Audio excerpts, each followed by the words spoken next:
Nabi besar Muhammad SAW beserta keluarga, sahabat dan orang-orang yang mengikuti beliau hingga yaumil akhir. Sebelumnya saya mengucapkan terima kasih kepada Bapak Ibu guru yang telah memberikan kesempatan kepada saya sehingga saya bisa berdiri di sini untuk menyampaikan pidato dengan tema pentingnya kejujuran dalam kehidupan. Sebelumnya perkenalkan, nama saya Kevira Nur Hasana dari kelas 9C dengan nomor undi 1. Teman-teman sekalian, kita tahu bahwa ciri seorang muslim sejati adalah jujur. Bukanlah dikatakan muslim sejati jika seseorang masih suka berbohong dan menipu. Rasulullah Muhammad SAW dalam kehidupan sehari-hari dikenal sebagai orang yang dapat dipercaya. Karena itu, jujur merupakan akhlak yang sangat baik dan indah menurut pandangan Allah Subhanahu wa Ta'ala. Sesungguhnya jika kita hidup di dunia ini memelihara kejujuran, maka kedamaian akan dapat dirasakan oleh seluruh manusia. Orang-orang yang selalu jujur dalam segala tindakan dan ucapan, maka ia termasuk orang yang beruntung. Artinya, ia beruntung di dunia dan beruntung di akhirat. Teman-teman sekalian, kita semua setuju bahwa jujur merupakan budi pekerti yang mulia. Kejujuran dapat membimbing manusia menuju kebaikan. Seseorang yang telah jujur dan mampu menempatkan kebaikan, maka ia terbimbing menuju surga. Bukanlah Rasulullah SAW pernah bersabda, sesungguhnya kejujuran membimbing ke arah kebaikan, dan kebaikan itu membimbingnya menuju surga. Seseorang yang selalu jujur, maka hingga di sisi Allah, ia akan menjadi orang yang jujur dan benar. Sedangkan sifat dusta membimbing seseorang pada kejahatan, lalu kejahatan itu menyeretnya ke neraka. Orang-orang yang biasa berdusta, hingga di sisi Allah kelak, ia akan tetap menjadi berdusta. Hadis riwayat Bukhari Muslim. Bapak, Ibu guru, dan teman-teman yang dirahmati Allah Subhanahu wa Ta'ala, orang yang suka berterus terang dan jujur dalam segala hal kehidupan ini, maka ia termasuk orang yang memiliki sifat kenabian. Dalam surat Maryam ayat 41, Allah berfirman, "Wazkur fil kitabi Ibrahim innaka sadiqan nabiyya." Artinya, ceritakanlah Muhammad kisah Ibrahim di dalam kitab Al-Quran. Sesungguhnya dia adalah seorang yang benar dan orang yang membenarkan lagi seorang nabi. Kemudian di bagian lain yaitu ayat 54 diterangkan pula, "Waskur fil kitabi Ismail innahu kana shadiqal wa'di kana rasulan nabiyya." Artinya, dan ceritakanlah Muhammad kisah Ismail di dalam kitab Al-Quran. Sesungguhnya dia adalah seorang yang benar janjinya, dan dia adalah seorang rasul dan nabi. Teman-teman sekalian, kejujuran dan sikap berterus terang akan membawa diri seseorang ke jalan kemerdekaan jiwa. Sebab orang-orang yang selalu jujur, dia tidak akan pernah merasa cemas dan takut kepada siapapun, kecuali kepada Allah Subhanahu wa Ta'ala. Apa yang dilihatnya akan dikatakan apa adanya, tanpa tersembunyi dan terselipi kebohongan sedikit pun. Contoh sikap jujur dalam kehidupan sehari-hari diantaranya mengakui kesalahan yang telah diperbuat, berkata apa adanya, dan tidak mencontek saat ujian.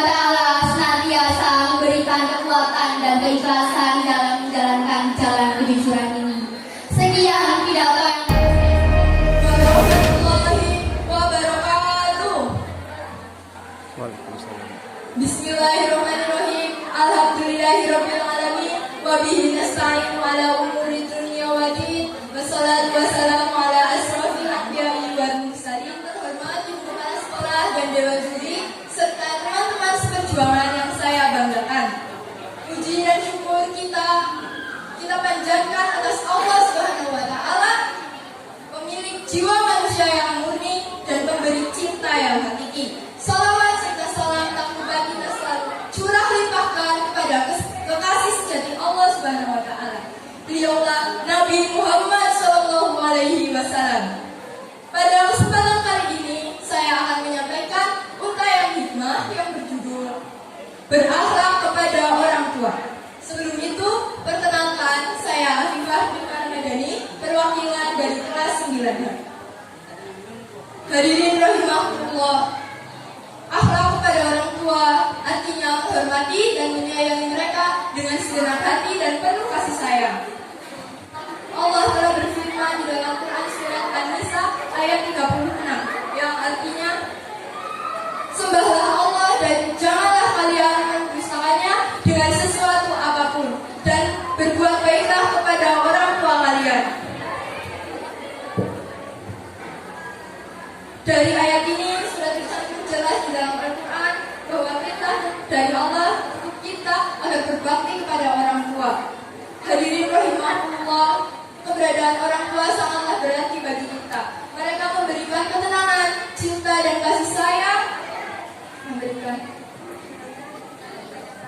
yang luar biasa dari kita lahir hingga sampai sekarang. Bahkan sampai saat ini mereka dengan segenap hati terus mendoakan kita, berharap dan mendoakan kita kepada Allah Subhanahu wa Ta'ala agar kita menjadi pribadi yang saleh dan soleha, menjadi pribadi yang baik, menjadi pribadi yang sukses di dunia dan akhirat. Hadirin rahimahullah, ada pun beberapa akhlak yang harus dimiliki dan kita terapkan kepada orang tua. Misalnya menyayanginya, mencintainya, mematuhinya, senantiasa mendoakannya, dan banyak sekali yang harus kita lakukan untuk membalas jasanya dari hingga sekarang. Sebagaimana Rasulullah SAW juga bersabda, ridho Allah terletak pada ridho orang tua, dan murka Allah tergantung pada murka orang tua. Cukup sampai di sini yang bisa saya sampaikan. Mohon maaf ada kesalahan kata yang tidak berkenan. Assalamualaikum warahmatullahi wabarakatuh. Assalamualaikum. Beri tepuk tangan yang meriah untuk nomor 2. Selanjutnya penampilan untuk nomor 3. Hadirin dipersilakan. Assalamualaikum warahmatullahi wabarakatuh.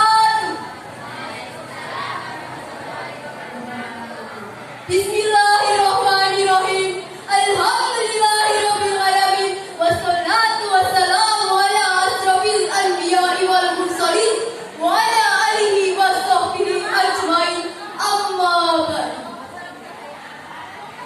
Yang terhormat Ibu Kepala Sekolah SMP Negeri 1 Jatilawang, yang terhormat para dewan juri serta teman-teman yang saya sayangi dan saya banggakan.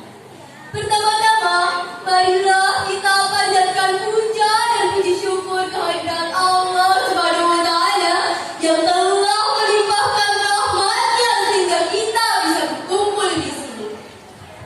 Teman-teman yang berbahagia, tak kenal maka tak adu. Perkenalkan, saya Fatihah, istri Fayatul Rahmah, perwakilan dari kelas 9D pada pidato kali ini. Harap teman-teman sekalian dapat mengingat saya di kemudian hari nanti. Materi yang saya ambil kali ini adalah tentang toleransi.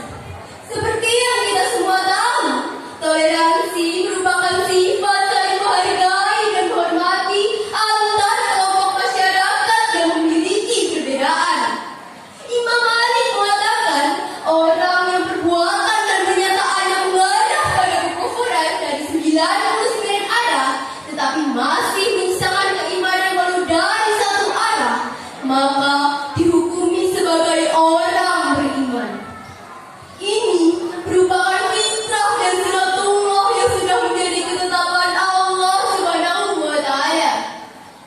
Landasan dasar ini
kalian tidak menyembah apa yang aku sembah. Bagi kalian agama kalian, dan bagiku agamaku. Tercantum pada Al-Quran surah Al-Kafirun ayat 1-6. Dalam penjelasan di atas, Islam adalah agama hidayah Allah Subhanahu wa Ta'ala. Oleh karena itu, tidak ada paksaan untuk menganutnya. Apabila sudah menganutnya, hendak Allah melaksanakan ajarannya. Sekian pidato yang saya sampaikan kali ini. Harap teman-teman sekalian dapat mengerti isi pidato yang saya sampaikan. Wabillahi taufiq wal hidayah. Wassalamualaikum warahmatullahi wabarakatuh. Waalaikumsalam. Beri tepuk tangan yang meriah untuk Dr. 3. Assalamualaikum warahmatullahi wabarakatuh. Yang terhormat Ibu Dewan Juri serta Ibu Kepala Sekolah SMP Negeri 1 Jatilawang, yang saya hormati Bapak Ibu Guru serta karyawan staf tata usaha SMP Negeri 1 Jatilawang, serta teman-teman semua yang saya sayangi serta saya banggakan. Marilah kita panjatkan puja dan puji syukur atas kehadiran Allah Subhanahu wa Ta'ala, yang mana pada saat ini kita masih diberikan nikmat serta hidayahnya sehingga kita masih bisa berkumpul di acara hari ini. Salawat serta salam kita panjatkan kepada Nabi kita junjungan kita Nabi Agung Muhammad Sallallahu Alaihi Wasallam, yang mana saat ini kita sudah terbebas dari zaman kegelapan. Perkenalkan, nama saya Syahrani Ratu Marhendika dari kelas 9G. Saya akan membawakan materi toleransi beragama. Iya. Manusia hidup di zaman sekarang tidak bisa terlepas dari yang namanya interaksi atau hubungan individu. Karena apa? Karena manusia adalah makhluk sosial. Manusia membutuhkan makhluk lain untuk memenuhi kebutuhannya dan segala ketergantungan dalam segala bidang kehidupan. Kita ini bagaikan lebah dan bunga, bagaikan ikan tremona dan ikan hiu yang saling membuat simbiosis mutualisme sehingga dapat bertahan hidup.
kepada mereka perkataan yang mulia.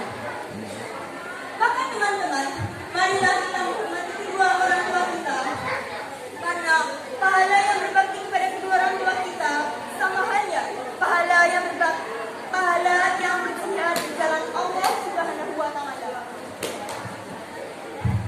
Jadi teman-teman, bagaimanakah kita berakhlak mulia kepada kedua orang tua kita? Caranya sangatlah banyak, yaitu dengan menghargai, menghormati, mendengarkan, serta melaksanakan semua nasihatnya, berbakti, dan masih banyak lagi. Seperti halnya kita berangkat ke sekolah, lalu kita bersalaman dan berpamitan dengan kedua orang tua kita. Seperti dari hadis Nabi Muhammad SAW, ridho Allah berada pada ridho kedua orang tuamu, dan murkanya berada pada murka keduanya. Hadis riwayat Tirmizi. Dan semoga kita selalu mendapatkan ridho oleh orang tua kita. Amin, amin, ya rabbal alamin. Sebagai penutup, marilah kita bersama-sama berdoa untuk kedua orang tua kita. Bismillahirrahmanirrahim. Allahumma firli wali walidayya warhamhuma kama rabbayani shaghira. Demikian dari saya. Jika ada kesalahan mohon dimaafkan. Saya Anita dari kelas 9A pamit undur diri dan sampai jumpa kembali. Wassalamualaikum warahmatullahi wabarakatuh. Beri tangan yang meriah untuk Nurudin Am. Bismillahirrahmanirrahim.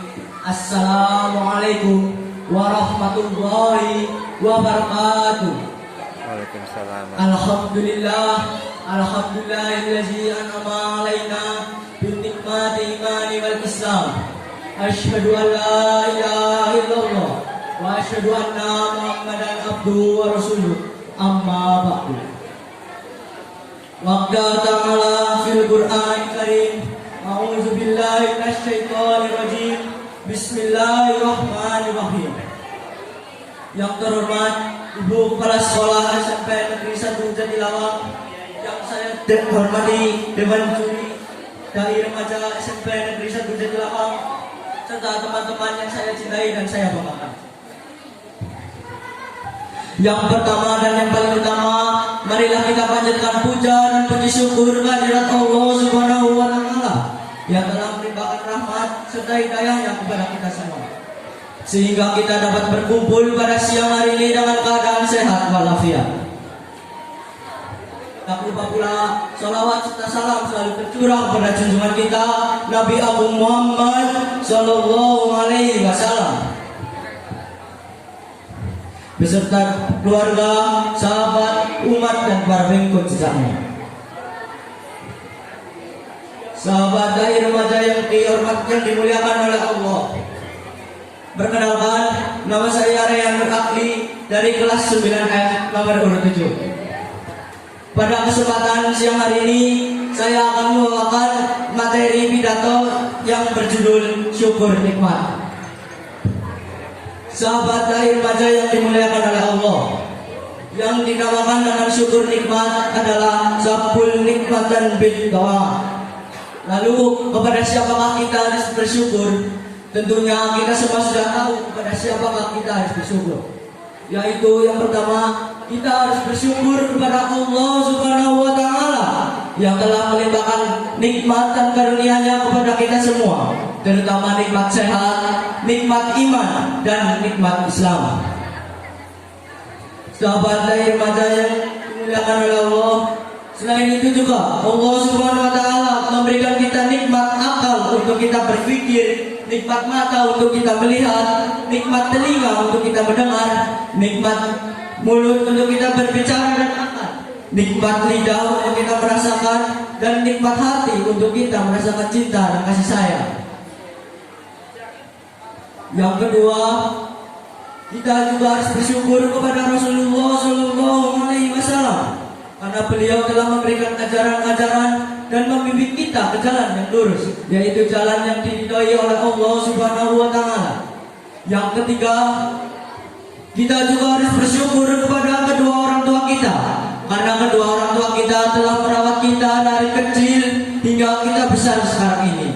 Dari seorang ibu yang mengandung kita selama 9 bulan dan dari seorang ayah yang mencari nafkah untuk menghidupi kita dan keluarganya. Dan yang keempat, kita harus bersyukur kepada guru-guru kita karena mereka telah menjadi orang tua kedua kita di luar rumah. Dan karena mereka juga kita dapat belajar membaca dan menulis. Dan karena mereka juga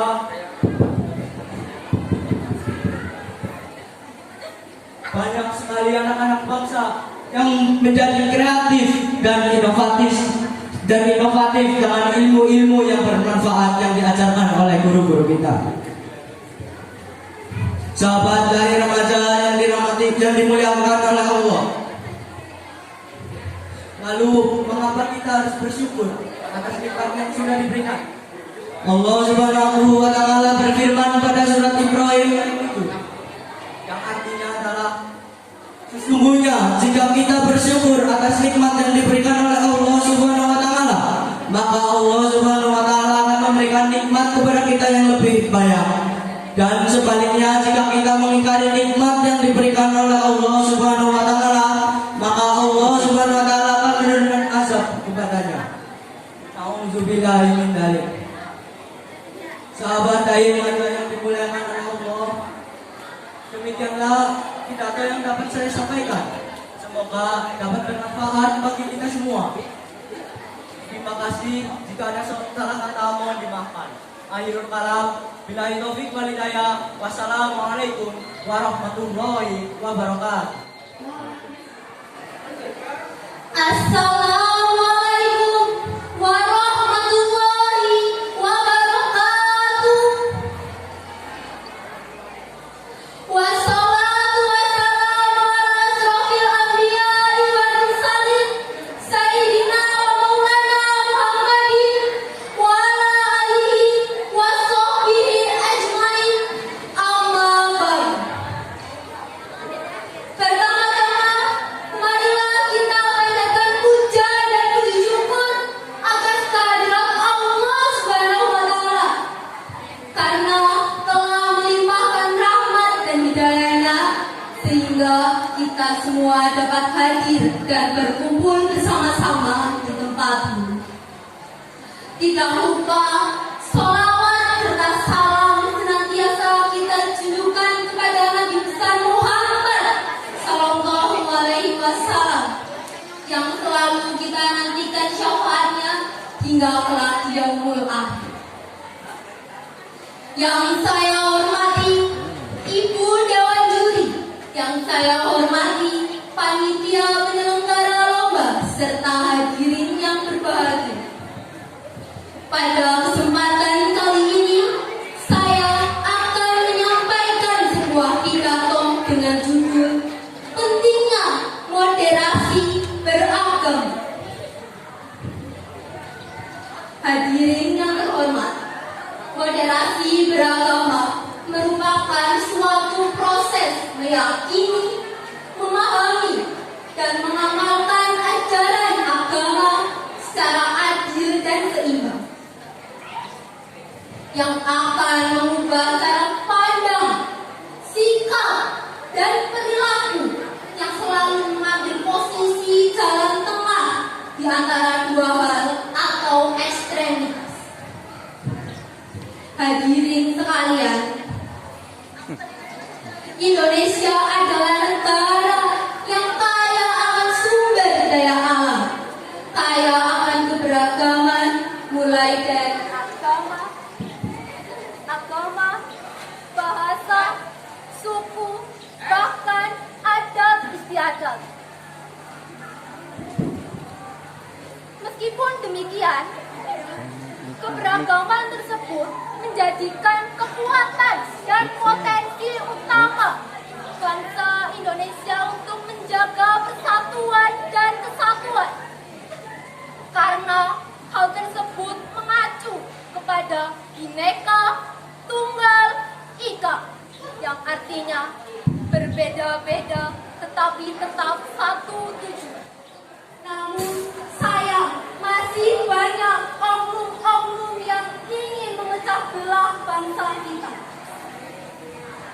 dengan menyebarkan isu-isu radikalisme, terorisme, fanatisme, pertikaian, bahkan persaingan yang tidak sehat.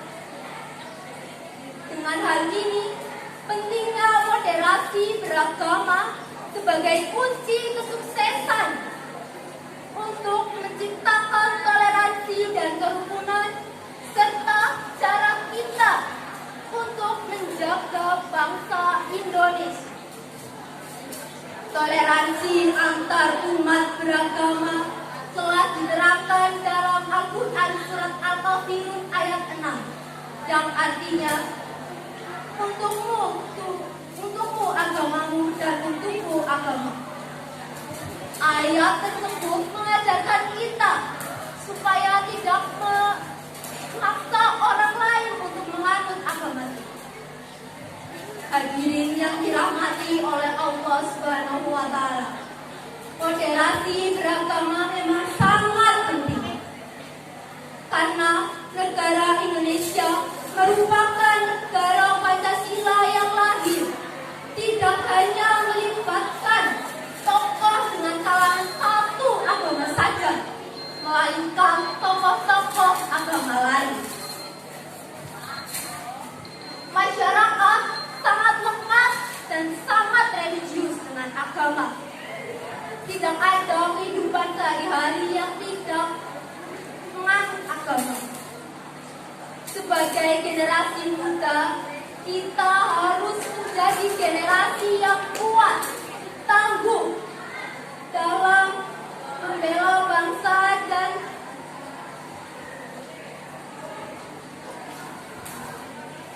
dan sadar akan pentingnya moderasi beragama. Agama merupakan cara pandang dan pedoman yang seimbang di dunia maupun di akhirat. Marilah kita jaga persatuan dan kesatuan bangsa. Kita bersatu dalam satu prioritas menjunjung tinggi moto negara. Ingat, perbedaan merupakan sebuah anugerah dan jangan jadikan anugerah sebagai perpecahan yang ada. Demikian pidato yang dapat saya sampaikan. Semoga dapat bermanfaat. Izinkan saya memberi pantun terlebih dahulu. Putih-putih bunga melati, aroma harum di pagi hari. Pidato saya cukup di sini. Jika berkenan silakan hubungi. Wassalamualaikum warahmatullahi wabarakatuh.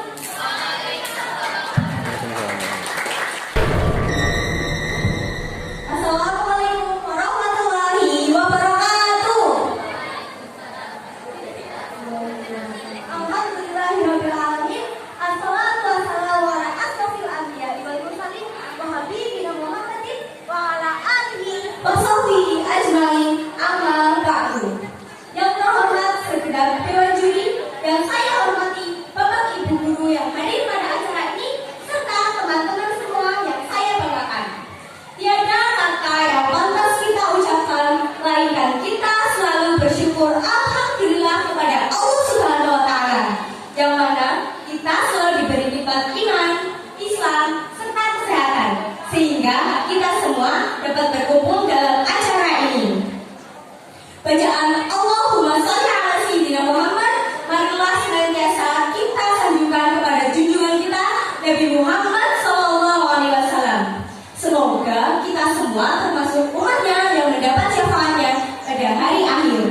Amin. Allahumma amin. Hadirin hadirat rahimahullah, kenalnya yang piye gadis sekarang sanape. Janjane nyong beketir. Nah jane gue nyong arep awes seperti gendung rasa mari ketika pada. Hadirin hadirat rahimahullah, sekarang ini moral para siswa banyak yang telah mengalami kemerosotan. Para murid cenderung melupakan sopan santun pada gurunya. Pada dasarnya, guru merupakan orang yang harus kita hormati, karena guru adalah orang yang mengajarkan kita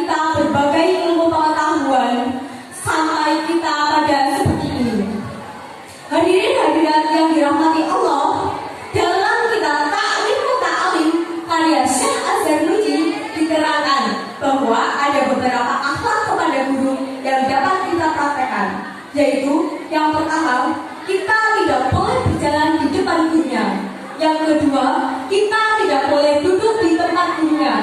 Yang ketiga, kita tidak boleh bertanya jika gurunya sedang lelah. Dan yang terakhir, kita tidak boleh membuat marah dan patuhilah perintahnya. Semua itu penting bagi kita. Jika kita menghormati guru, ilmu yang kita dapatkan juga insya Allah akan bermanfaat. Sekian yang dapat saya sampaikan, semoga bermanfaat. Sebelum saya akhiri, ada pantun nih. Jalan-jalan datang Jogja, boten super mundur oleh-oleh, cara rumpun mlebet surga, tengah datang